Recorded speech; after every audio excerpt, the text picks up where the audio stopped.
Good morning. इस video में आप लोगों को वो सब कुछ मिलेगा जो आपके डाउट हैं, मतलब रिवीजन कैसे करें, बैंकिंग में मैं कैसे शिफ्ट हो गई और मैं कितने टाइम क्या क्या करती हूँ। मैंने इस वीडियो में सब कुछ दिखाया है, तो ज़रूर देखिएगा और सब्सक्राइब करना मत भूलिएगा। Hello guys, welcome back to the channel. तो कैसे हैं आप लोग? आई होप सभी की पढ़ाई बहुत अच्छी चल रही होगी। तो सभी को गुड मॉर्निंग। तो यस, सुबह उठ गई थी और मेरा फर्स्ट स्लॉट था। मैंने पहले सोचा था, मैं रीडिंग नहीं कर रही थी और कैलकुलेशन करना भी मैंने बंद कर दिया था। मेरा पूरा फोकस सिलेबस की तरफ था। लेकिन जब मैंने बैंक का मॉक दिया तो मुझे ये समझ में आया कि रीडिंग और कैलकुलेशन बहुत ज़्यादा इम्पॉर्टेंट है, क्योंकि मैथ्स के बहुत ज़्यादा कैलकुलेटिव क्वेश्चंस आते हैं। मतलब कैलकुलेटिव क्या इजी होंगे, लेकिन कैलकुलेशन उनमें ज़्यादा होगी। इसी तरह बैंकिंग की जो इंग्लिश होगी उसमें तुम्हें रीडिंग तुम्हारी अच्छी होनी चाहिए। रीडिंग तो एसएससी के लिए भी तुम्हारी अच्छी होनी चाहिए, लेकिन बैंक के लिए भी अच्छी होनी चाहिए। तो मैंने सबसे पहले रीडिंग करी और रीडिंग करने के बाद मैंने सोचा आज से मैं कैलकुलेशन स्टार्ट कर रही हूँ। तो फिर मुझे पहले आज जितने भी स्क्वायर एंड क्यूब्स आते थे तो मैंने उसको लिखने की प्रैक्टिस करी।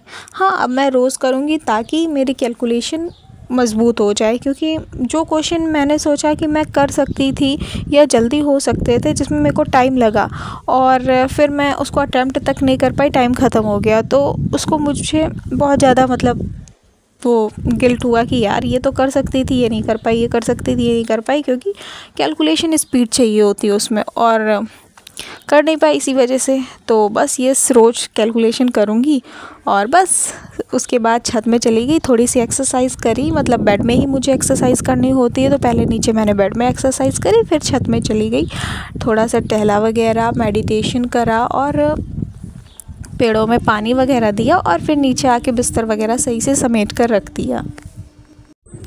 और मेरे छोटे भाई जी, मतलब भाई स्कूल जा रहा था तो उसकी शर्ट में प्रेस वगैरह करा और फिर रेडी होकर सूरज भगवान जी को जल चढ़ाने चली गई।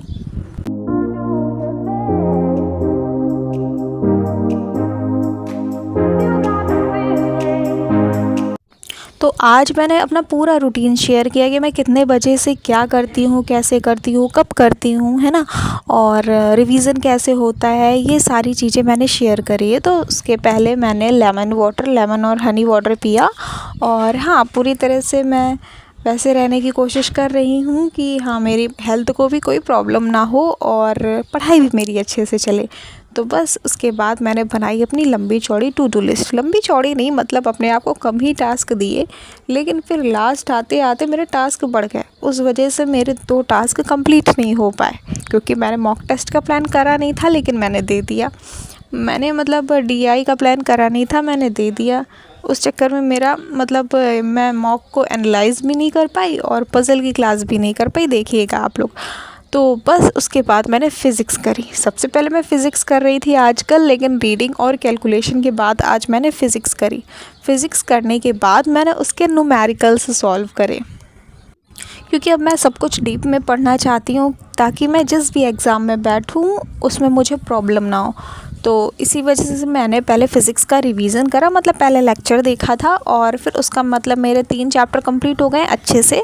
तो फिर मैंने उसका रिवीज़न करा और रिवीज़न करने में काफ़ी टाइम लग गया, आप देख सकते हो 11 बजने वाला है। फिर उसके बाद मैंने सोचा कि न्यूमेरिकल से सॉल्व कर लेती हूँ, तो फिर मैंने न्यूमेरिकल से सॉल्व करे। कई लोग सोच रहे हैं कि मैं बैंकिंग में कैसे शिफ्ट हो गई। तो मैं बैंकिंग में शिफ्ट नहीं हुई हूँ, लेकिन हाँ, अब मैं बैंकिंग एग्ज़ाम पर भी ध्यान दूँगी।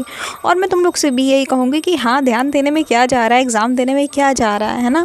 हाँ, जानती हूँ फ़ीस ज़्यादा लगती है, लेकिन अभी से तुम प्रिपेयर करोगे। मतलब इसी चक्कर में मैंने इस बार का फॉर्म भरा नहीं था, लेकिन अभी मैं कह रही हूँ कि अभी से तुम प्रिपेयर करोगे, कैलकुलेशन वगैरह और अच्छी करोगे, तो हाँ, हो सकता है ना।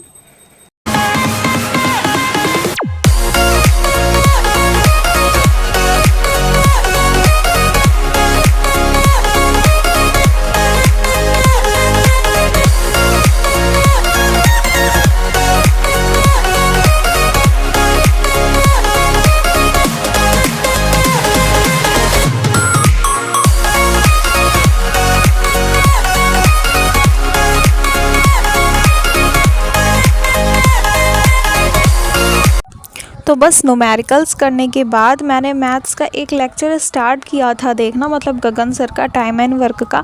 लेकिन वो मैं मतलब 10-15 मिनट ही मैंने देखा और फिर मैंने देखा कि उन्होंने 7 से 8 घंटे की क्लास करवा रखी है। तो मैंने सोचा कि मेरे को तो बस रिवीजन करना, और फिर रिवीजन करने के लिए मैं 7 से 8 घंटे की क्लास देखूँ, इतना सफिशिएंट मतलब इतना सही नहीं है कि एक ही चैप्टर को मैं इतना ज़्यादा टाइम दे रही हूँ।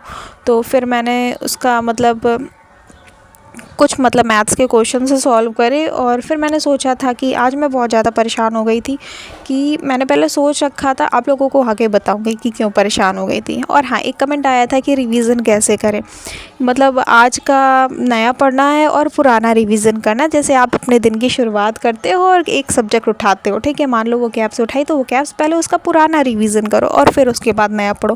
फिर मैथ्स है, मैथ्स के पहले पुराने चैप्टर के जो मतलब कल तुमने सॉल्व करा था उसके 10-15 क्वेश्चन लगा लो, फिर नया स्टार्ट करो, है ना। तो इस तरह से देखो, मैंने भी यही किया वीडियो में। मैंने पहले मान लो लेक्चर देखा और फिर उसके बाद उसका पूरा रिवीजन किया और फिर उसके पूरे न्यूमेरिकल लगाए।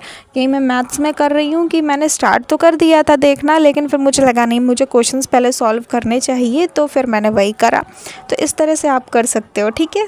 और तुम्हारे पास कोई और आइडिया हो तो मुझे कमेंट करके देना, बताना ज़रूर, क्योंकि ये सब करने में बहुत ज़्यादा टाइम लग जाता है और फिर लगता है कि हमारा टाइम चला कहाँ गया। लेकिन अगर हम रिवीजन नहीं करेंगे तो फिर हमारे साथ बहुत बड़ी प्रॉब्लम हो सकती है। फिर उसके बाद मैंने मतलब मैथ्स के क्वेश्चन सॉल्व करने के बाद मैंने ईडियम एंड फ्रेजेस करे, क्योंकि अब मैं इकट्ठा सब कुछ नहीं कर रही हूँ, क्योंकि बहुत ज़्यादा वर्कलोड हो जाता था और फिर दिमाग को समझ ही नहीं पाता था कि मुझे करना क्या है। तो फिर मैंने सोचा मैं पहले अच्छे से ईडियम एंड फ्रेजेस कंप्लीट कर लेती हूँ, फिर उसके बाद वन वर्ड करूँगी और फिर एंटोनियम एंड सिनोनिम्स करूँगी, है ना। तो ईडियम एंड फ्रेजेस किया, page number 1 and page number 2 आज मैंने कंप्लीट अच्छे से कर लिया है। और इतना करने में मुझे ज़्यादा टाइम नहीं लगा था, लेकिन हाँ, मैं थोड़ा सा टाइम आजकल वोकैब को दे रही हूँ, क्योंकि बाकी इतने सारे सब्जेक्ट पढ़ने हैं। लेकिन धीरे धीरे फिर से मैं टाइम इसका इंक्रीज़ करने की कोशिश करूँगी। कहाँ मैं पहले 2-3 घंटे देती थी, लेकिन अब बहुत कम टाइम दे रही हूँ, आप लोग देखिएगा।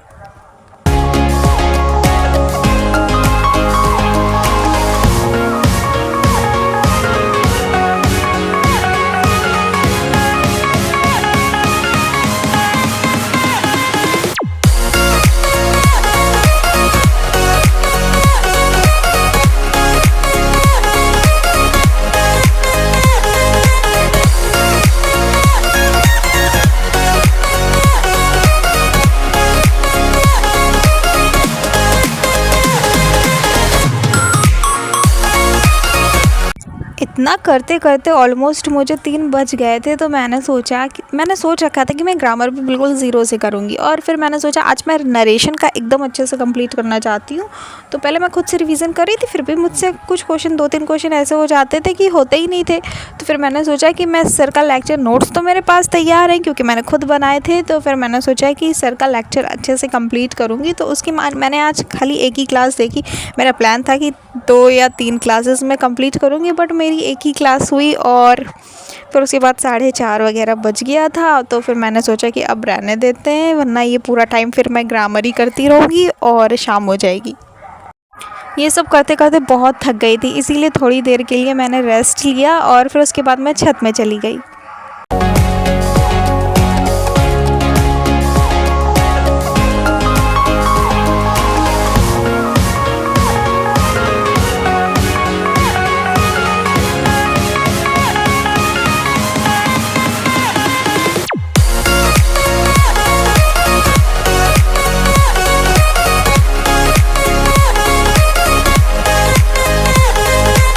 यहाँ पे मैं छत में गई और फिर मैं एलोवेरा प्लांट देख रही थी, तो अचानक से एक काली काली छिपकली आ गई। मेरे को बहुत ज़्यादा डर लगा। एक तो छिपकली ऊपर से काली है, तो मतलब वो जहरीली भी होती है ना, तो और ज़्यादा डर लगा। और छिपकली ने हम लोगों को पिछली मतलब बहुत ज़्यादा परेशान करा है।